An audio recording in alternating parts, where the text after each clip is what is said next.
Subscribe करें और bell दबाएं ताकि कोई खबर रह न जाए।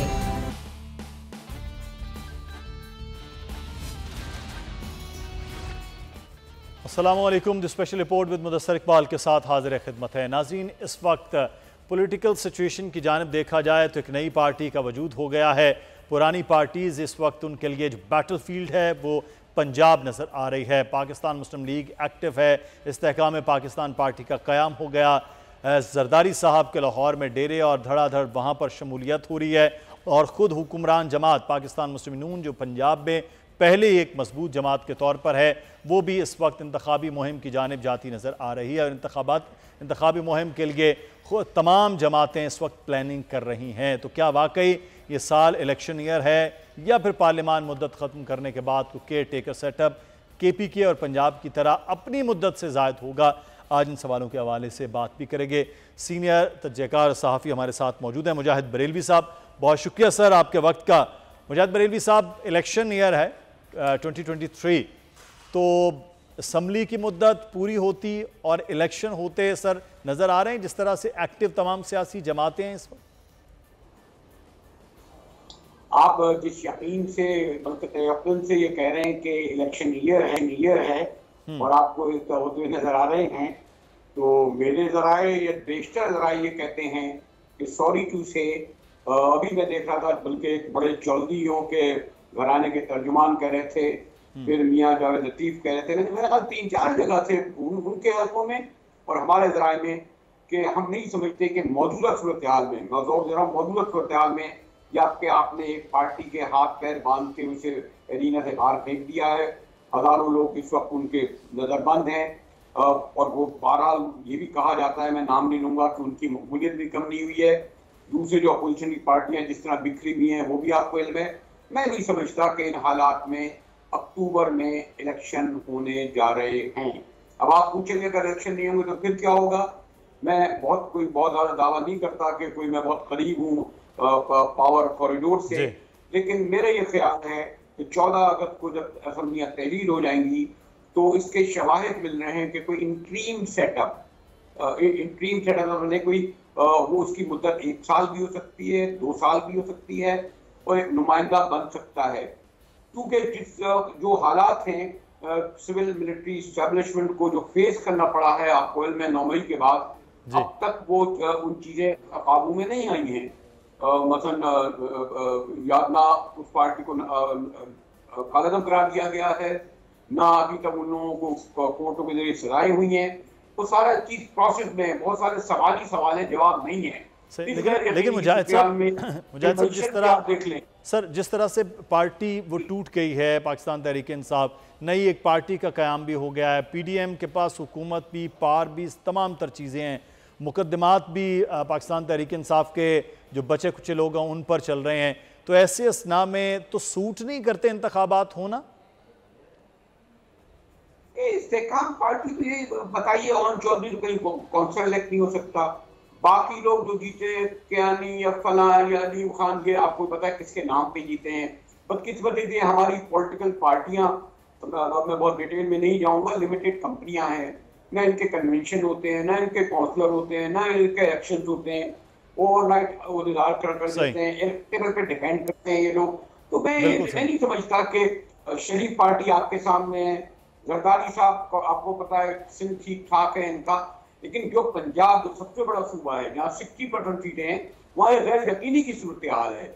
और अगर पंजाब में सर हम पंजाब की इसी गैर यकीनी की सूरत हाल पर मुजाहिद बरेलवी साहब बसद एहतराम मैं शेख रोहेल असगर साहब ने भी हमें ज्वाइन किया है, उनसे भी बात कर लेते हैं पाकिस्तान मुस्लिम नून के मौक़िफ़, क्योंकि ये इलेक्शन ईयर, बजट भी खासा एक मुश्किल था।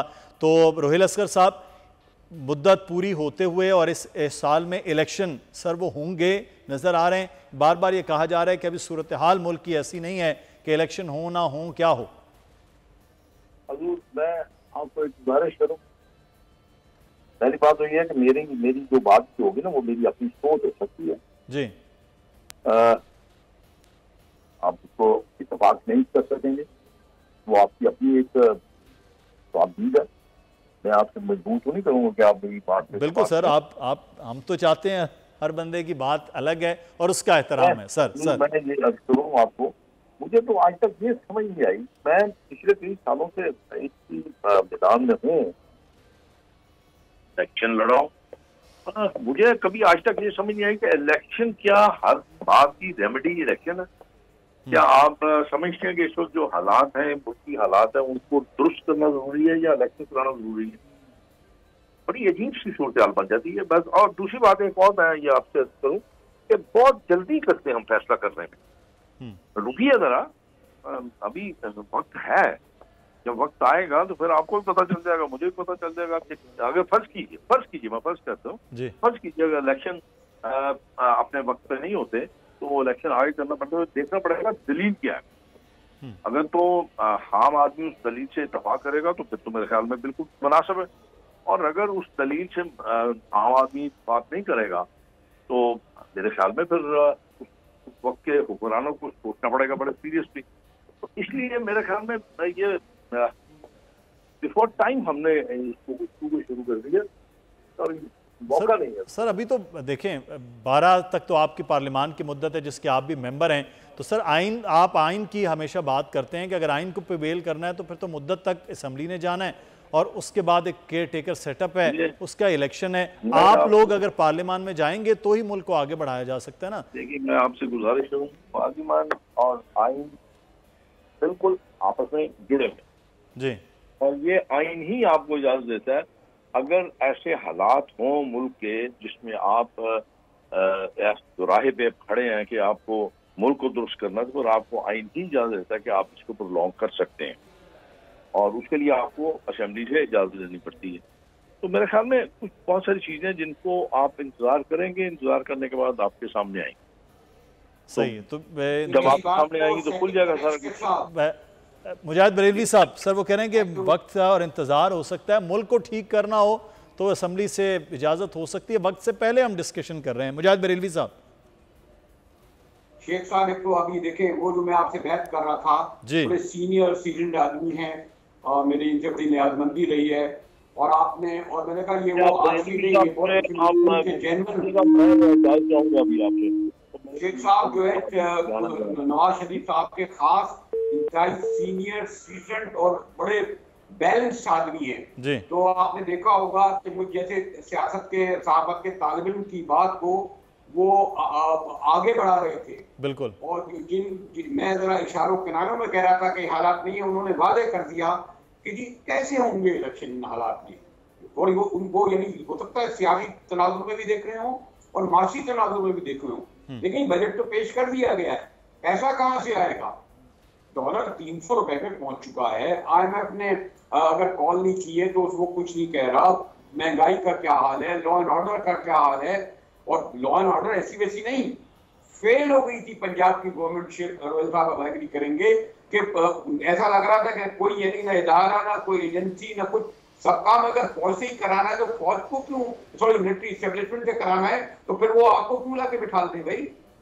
आप तो ये जो केयर टेकर सेटअप जो था ये फेडरल गवर्नमेंट की, ये PDM की थी ना, इन्होंने क्या किया?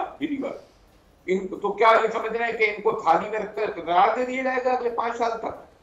अभी बहुत एक और बात मौजूद है, इससे जो मैंने आपसे इलेक्शन का कहा था उसके आसार तो कतई तौर पर नजर नहीं आते।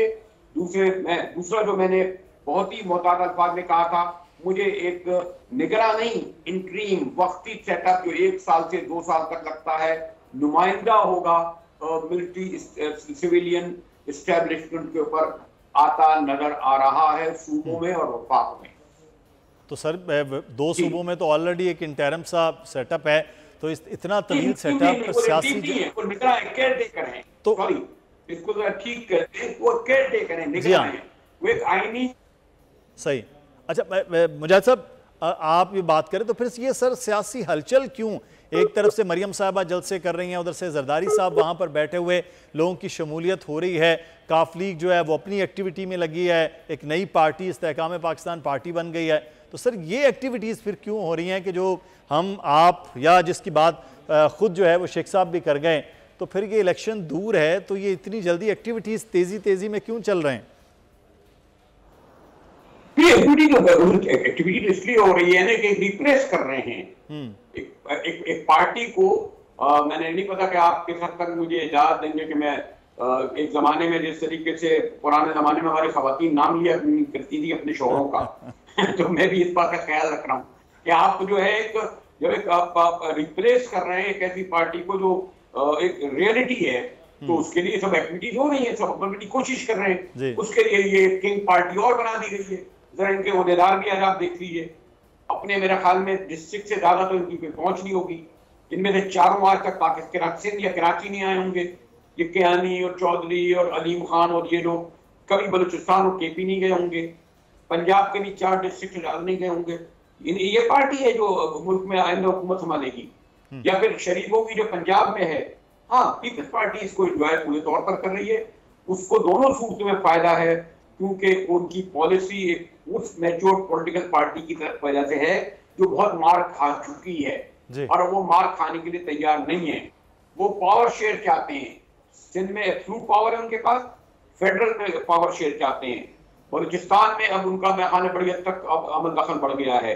पीपल्स पार्टी को तो कोई लॉसेस नहीं है, इलेक्शन हो या ना हो, कोई भी सेटअप बने, वो सम्राट से फैजियाब हो रहे हैं पूरे तौर पर। बिल्कुल ठीक। अच्छा, पंजाब में एक्टिविटीज़ के हवाले से ब्यूरो चीफ हमारे साथ मौजूद हैं ख़ावर अब्बास।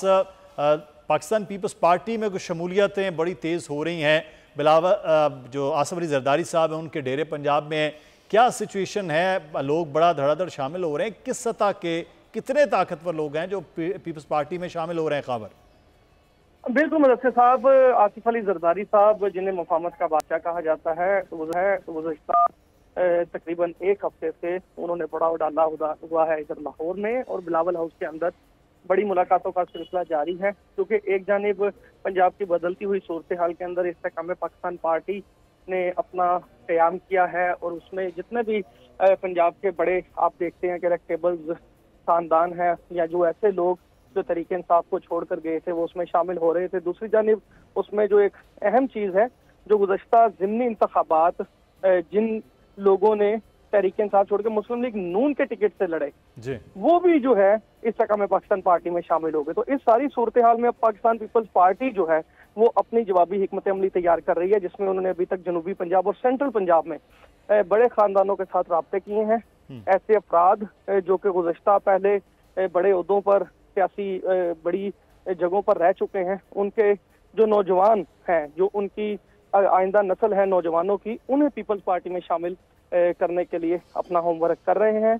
क्योंकि इस वक्त पाकिस्तान में यूथ सबसे ज़्यादा है और मद्दे मुकाबल जो पार्टियां हैं उनकी जानिब से भी यूथ का ही इस्तेमाल किया जा रहा है। तो इसी तनाजुर में अब जो है पाकिस्तान पीपल्स पार्टी अपनी वर्किंग कर रही है और ये भी उम्मीद की जा रही है कि पाकिस्तान पीपल्स पार्टी के रहनुमाओं के जो अभी खानदानों में ऐसे नाम जो अभी तक सियासत में नहीं उतरे थे सिंध से, उन्हें भी पंजाब में उतारने की तवक्को की जा रही है।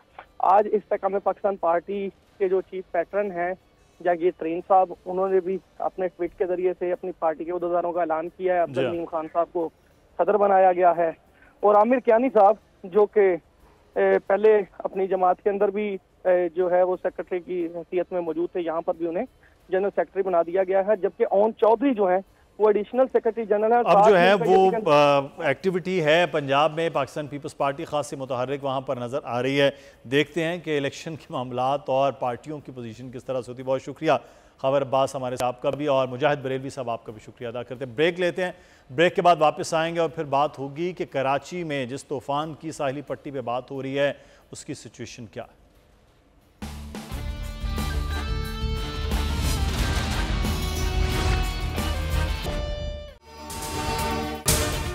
अगर आपको ये वीडियो पसंद आई है तो सब्सक्राइब कीजिए और बेल आइकॉन को प्रेस कीजिए।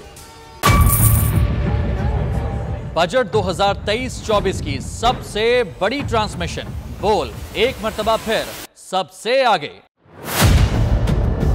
वजीर खजाना की बजट तकरीर की सबसे बड़ी कवरेज 62% अवाम ने देखा बोल की स्क्रीन पर। Welcome back to the budget transmission.